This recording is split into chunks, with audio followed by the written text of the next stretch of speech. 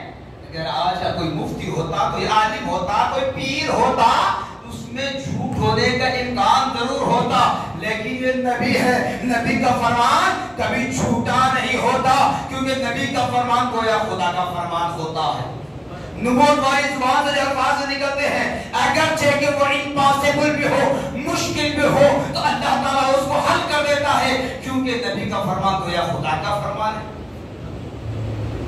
تو نبی نے فرمایا میرا بیٹا حضرت موت اپنے سینے سے اس وقت تک نہیں لگائے گا جو مسلمانوں کے دو بڑے قبیلوں کے درمیان صلح نہ کرے. اب وہ صلح کیا تھی؟ حضرت علی المرتضی رضی اللہ تعالی عنہ اور حضرت امیر معاویہ رضی اللہ تعالی عنہ، ان دونوں میں اختلاف تھا. دونوں بھی صحابی رسول ہیں. اختلاف کیا تھا؟ اور دونوں بھی نبی کے رشتہ داروں میں آتے ہیں. اختلاف کیا تھا؟ حضرت عثمان غنی کی شہادت کے بعد حضرت امیر معاویہ کہہ رہے تھے کہ حضرت علی سے عثمان کے قاتلوں کا بدلہ، لیکن حضرت علی فرما رہے تھے اے معاویہ اصل قاتل کا پتہ نہیں چل رہا ہے، کیونکہ قتل کرنے والا 1 2 3 4 یہاں ایک 20,000 کی فوج آ رہی ہے، سامنے آ کر کھڑی ہوتی ہے کہ ہم نے عثمان کو قتل کیا. اب حضرت علی شریعت کے اعتبار سے شریعت کو پیش نظر کر بتا رہے ہیں کہ اصل قاتل کا پتہ نہیں چل رہا ہے، اس لیے میں کسی کو قتل نہیں کر سکتا، کیونکہ ایک قاتل کی وجہ سب کو قتل کر کے میں قاتل بن جاؤں. تو یہ اجتہادی اختلاف دونوں کے درمیان چل رہا تھا.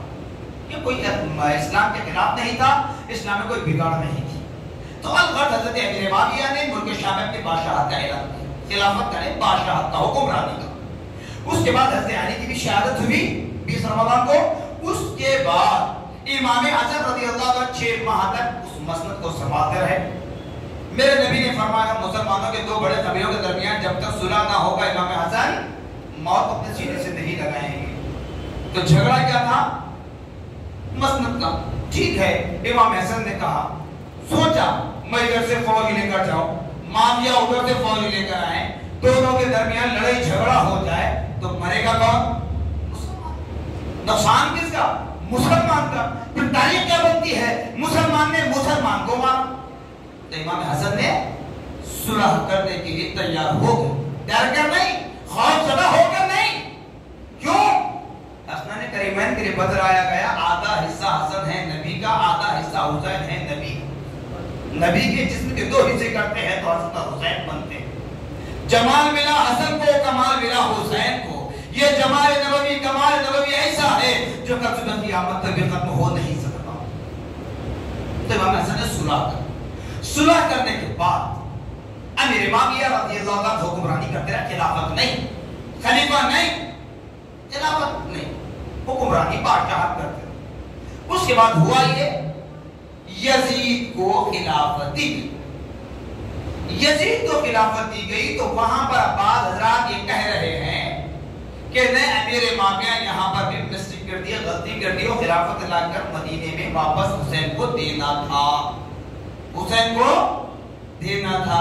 اگر امیر معاویہ رضی اللہ تعالی عنہ اس خلافت کو، اس بادشاہت کو، اس حکمرانی کو مدینہ منورہ لا کر حضرت امام حسین کو دیے دیتے، میدان کربلا واقع نہیں ہوتا. میدان کربلا واقع نہیں تو رسول اللہ معاذ اللہ استغفر اللہ نبی چھوٹے، کیونکہ نبی نے کیا فرمایا تھا اس مٹی کو لے کر جب امام حسین کو بوسہ دیے تھے وہی ام سلمہ رضی اللہ عنہ کو طلب کیا، کیونکہ نبی جانتے تھے اللہ پاک نے جب غیب عطا فرمایا تھا میدان کربلا واقع ہونے تک سوائے ام سلمہ کے اور کوئی میری زوجہ بقید حیات رہنے والی نہیں ہے. تو آپ نے ام سلمہ کو دے کر کہا تھا اے ام سلمہ اس مٹی کو ایک پاک و صاف شیشی میں اٹھا کر ایک اونچے بلندبانہ مقام پر رکھ دینا، جب یہ مٹی خون میں تبدیل ہو جائے تو سمجھنا میرا لاڈلا حسین میدان کربلا میں شہید ہو گیا، میدان کربلا میں شہید ہو گیا. تو اگر وہ بادشاہت اور حکمرانی مدینہ واپس آ کر امام حسین کے پاس آ جاتی تو نبی کی زبان کو سے الفاظ نکلے، کیونکہ جبرائیل نے صرف مٹی گھول کر دیا تھا. نبی نے کیا کہا؟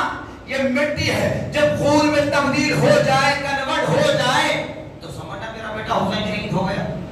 تو اگر میدان کربلا نہیں ہوتا امام حسین کو بادشاہ واپس آتی مدینے میں تو نبی چھوٹے، نعوذ باللہ، اس بات کے اعتبار سے بتا، نعوذ باللہ نبی چھوٹے، جبرائیل چھوٹے، اللہ جھوٹا. پھر سچا کون ہے؟ سچا کون ہے؟ تو معلوم ہوا کہ ایسے اعتراضات نہ کریں، ایسے کمنٹ نہ کریں جس سے تم اپنے آپ کو اسلام سے خارج کر بیٹھتے ہو، اسلام سے خارج کر بیٹھتے ہو. اللہ کی مصلحت ہے، اللہ کی حکمت ہے. اور ایک بات بتلا دو، اللہ کی بارگاہ میں پیارے آقا محمد رسول اللہ صلی اللہ علیہ وسلم نے دعا فرمائی کہ مولا میری امت پر ایسا قہر نازل نہ کرنا جیسا پچھلے نبیوں کی امتوں پر ہوا تھا، یا ان کو قحط ساری میں لا کر نہ مارنا۔ اللہ نے حکم فرمائی۔ پھر اس کے بعد نبی نے دعا فرمائی، مولا میری امت کو ظالم بادشاہوں کے سپرد نہ کرنا۔ کچھ ہوتا ہے، طاقتیں آتی ہیں، جاتی ہیں، مگر ہمیشہ کی کوئی ظاہر طاقت ہم پر مسلط نہ تھی، نہ ہے، نہ رہے گی، نہ تھی، نہ ہے، نہ رہے گی۔ وہ چند ٹکڑے پر کہیں قبضہ کر لیں، کہیں کچھ کر لیں، اس سے فرق پڑنے والا نہیں، ساری امت کی بات ہو رہی۔ اس کے بعد تیسری بار نبی نے دعا فرمائی، مولا میری امت سے خدل و غارت گیری کو ہٹا دینا، ایک دوسرے کا جو قتل کرتے ہیں اس کو ختم کرنا۔ تو اللہ نے فرمایا، اے میرے محبوب اب تک تم نے 2 مرتبہ دعا کی، آپ کی دعا کو میں نے قبول کر لیا، ابھی تیسری دعا جو کرنا چاہتے ہیں آپ مت کیجئے، کیونکہ میں نے فیصلہ کر دیا ہے، فیصلہ ربانی ہو چکا ہے، اب آپ یہ دعا مت کیجئے، آپ کی امت میں یہ ہو کر رہنے والا ہے، وہیں سے اسلام کو تقویت پہنچنے والی ہے، ورنہ اسلام کے 2 ٹکڑے ہو جائیں گے تو پھر اسلام کس جانب کس سمت صحیح ہے یہ پتہ لگانا مشکل ہوگا۔ یہ میرے محبوب یہ دعا آپ مت کیجئے، دعا کو رد نہیں کیا گیا، اللہ تعالیٰ کہہ رہا ہے کہ تیرے اللہ اے میرے محبوب یہ دعا آپ مت کیجئے۔ اس کے بعد بتانا مقصد یہی ہے، میدان کربلا جو واقع ہوا نا، امام حسن رضی اللہ عنہ نے میرے ماویہ کو دے دی، میرے ماویہ نے یزید کو خلافت دی۔ یزید نے جب اعلان کیا خود مدینہ منورہ کا خطوط بھیجے، جنگی خطوط جس کو کہتے ہیں، خطوط بھیجے، کہہ اسے اگر مسجدیں چاہو ہم بنا دیں گے، مدرسے چاہو ہم بنا دیں گے، مال چاہو دے دیں گے، جو چیز چاہو ہم دے دیں گے، ہمارے ہاتھ میں ہاتھ دے کر بیعت لے۔ حضرت امام حسین رضی اللہ تعالیٰ عنہ کے پاس جب خطوط پہنچتے ہیں، مدینے کے گورنر بڑے ادب و احترام کے ساتھ اپنا سر جھکا کر امام حسین سے عرض گزار ہوتے ہیں، تو امام حسین سے یہ بھی کہا جاتا ہے، گورنر کہتے ہیں کہ حسین آپ یہاں سے چلے جائیں ورنہ میری سیٹ کو خطرہ۔ تو میرے حسین کیا جواب دیتے ہیں، آپ اطمینان سے اپنی سیٹ پر بیٹھے رہیے، آپ کی سیٹ ختم نہیں ہوگی۔ اس یزید کا جواب میں دوں گا، اس یزید کا جواب میں دوں گا۔ تن تنہا نکلتے ہیں، بات چیت ہوتی ہے، اس کے بعد بھی وہ ماننے کے لیے تیار نہیں تھا۔ امام حسین نے کہا یہ شرابی، یہ زانی، یہ جواری، دنیا کا ہر عیب اس کے اندر، اور یہ حکومت کر رہا ہے حرمین شریفین کی سرزمین پر، اسلام پر، مگر میں نبی کا نواسا ہونے کے اعتبار سے اس کی بیعت کو میں قبول نہیں کرتا، یہاں تک کہ میرا سر کٹ جائے۔ کیونکہ نبی حضور پاک صلی اللہ علیہ وسلم حسن کریمین کو اپنے کاندھے پر جب بٹھاتے نا، اپنے شولڈر پر بٹھا کر سوار کر کے نکلتے، لوگ نبی کی تعریف کرتے تو نبی فرماتے لوگوں میری نہیں سوار ہونے والوں کی تعریف کرو کہ یہ کتنے متفرد ہے۔ کیوں؟ حسن کریمین سے نبی فرماتے بیٹا آج تمہارا بوجھ میرے کاندھوں پر ہے، کل میری امت کا بوجھ تمہارے کاندھوں پر ہوگا۔ مطلب یہ دین اسلام کی حفاظت کرنا تمہاری ذمہ داری ہے۔ میری امت میں طرح طرح کے لوگ ہوں گے، لیکن دین اسلام کو بچانا یہ تمہارا کام ہے، دین اسلام کو بچانا تمہارا کام ہے۔ اب بتائیے میدان کربلا کی طرف آئے، اب یزید کو جو بڑا اپنا مانتے ہیں، رہنما، گائیڈین، ولی مانتے ہیں، میں نے کھل کر کہا ہر جگہ اور ابھی بھی کہتا ہوں، یہاں پر بھی کہتا ہوں کہ تم یزید کو ولی نہیں اپنا ابا جان کہہ لو، مجھے کوئی سروکار نہیں۔ یزید کو اپنا دادا نانا کہو، مجھے کوئی سروکار نہیں۔ یزید پلید تھا، پلید ہے، پلید رہے گا، لعنتی ہے، لعنتی تھا، لعنتی رہے گا۔ یہ میں نے کہہ رہا ہوں، امام زید العابدین رضی اللہ تعالیٰ عنہ نے فرمایا، امام زید العابدین رضی اللہ عنہ حسین کے فرزند، اور حضرت زینب نے فرمایا، سب نے فرمایا لعنتی ہے، ہمیں کہتے نہیں تو میدان کربلا میں نہیں تھا. میدان کربلا میں نہیں تھا تو کیا ہوا؟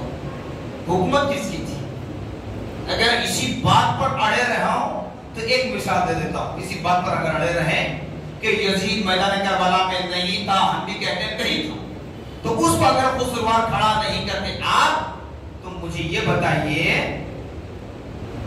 2 سال پہلے 2021 میں کورونا وائرس کی وبا چلی.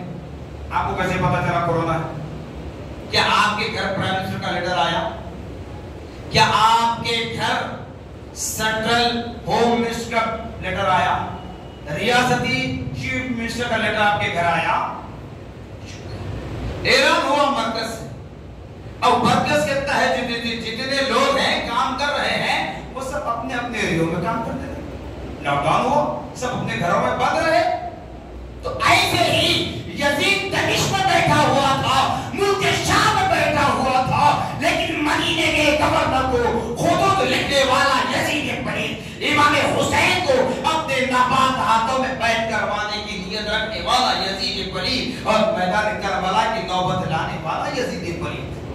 چاہے وہ امام حسین کو قتل کرے یا نہ کرے، امام حسین کے بیٹوں کو قتل کرے یا نہ کرے، امام حسین کے بھتیجے بھانجوں کو قتل کرے یا نہ کرے، اہل بیت اطہار کے کسی بندے کو وہ قتل کرے یا نہ کرے، لیکن یزید ہی لعنتی ہے. معصوم لوگوں کو استحصال کیا، معصوم لوگوں کو استعمال کیا. کیوں؟ جو آیت میں نے پڑھی وہی آیت میں ختم کر رہا ہوں. امام حسین رضی اللہ عنہ میدان کربلا کی طرف جب آئے، مکے سے نکلے، مدینہ پہنچے، مکے سے طواف کر کے نکلے، مدینہ پہنچے. نانا جان کو لین کی مزار اقدس پر لپٹ کر رونے لگے. یا رسول اللہ، اے میرے نانا جان، جو لاڑ و پیار مجھے کیا کرتے تھے، آج وہ لاڑ و پیار کا خاتمہ ہونے جا رہا ہے. شیخ کریم کی مزار اقدس پر حاضر دیتے ہیں، فاتحہ پڑھتے ہیں، پھر وہاں سے نکل کر ماں فاطمہ رضی اللہ تعالیٰ عنہ کی مزار پر آتے ہیں، حاضری دے کر عرض کرتے ہیں ماں جو دودھ تے پلایا تھا اس دودھ کا حق ادا کرنے کے تمہارا بیٹا جا رہا ہے، ثابت رکھنے کے لیے دعا کرنا. والد گرامی قدر کی مزار اقدس پر جاتے ہیں، عرض کرتے بابا جان، جس اپنے جگر کے ٹکڑے کو اپنے ہاتھوں سے کھلایا کرتے تھے، وہ جگر کا ٹکڑا آج تمہارے دیوالوں کا بدلہ چکانے کے لیے میدان کربلا کا سفر کر رہا ہے. ثابت قدمی کے لیے دعا کرنا. بھائی حسن کی مزار پر حاضری دیتے ہیں، عرض کرتے ہیں بھائی حسن، نبی کا جمال تم نے لے لیا، کمال مجھ کو دیا گیا، آج وہی حسن و جمال و کمال کا خاتمہ ہونے جا رہا ہے. وہ وقت کی گھڑی آ چکی ہے، بس ثابت قدمی کے لیے دعا کرو. جب رخت سفر باندھا، راستے میں 2 مرتبہ پلٹ کر میرے امام نے خطبہ دیا، لوگوں سے کہا کہ لوگوں، اگر تمہیں اپنے ماں باپ کے سہارا چھین جانے کا خوف ہے، تمہاری بیویاں بیوہ ہونے کا اندیشہ ہے، تمہارے بچے یتیم ہونے کا خوف ہے، تو یہیں سے تم واپس جا سکتے ہو، میں تمہیں اعتراض نہیں کرتا، میدان محشر میں تمہارا گریبان نہیں پکڑ. جب وہ امام حسین 7 محرم کو دریائے فرات پر پہنچتے ہیں، جہاں میدان کربلا ہے، دریائے فرات پر پہنچ کر اپنا خیمہ باندھتے ہیں، ڈیرا ڈالتے ہیں. یہی یزید پلید عبداللہ ابن زیاد کو حکم دیتا ہے کہ جاؤ اس دریائے فرات کو ایسے گھیر لینا کہ ایک پانی کا قطرہ حسین اور اس کے گھر والوں کو ملنا نہ پائے. ہر قوم کا آدمی وہاں پانی پی سکے، ہر جانور درند پرند پانی پی سکے، لیکن حسین اور حسین کے گھر والوں کو پانی کا قطرہ بھی نہ ملنے پائے. اس طرح دریائے فرات کا محاصرہ کیا گیا.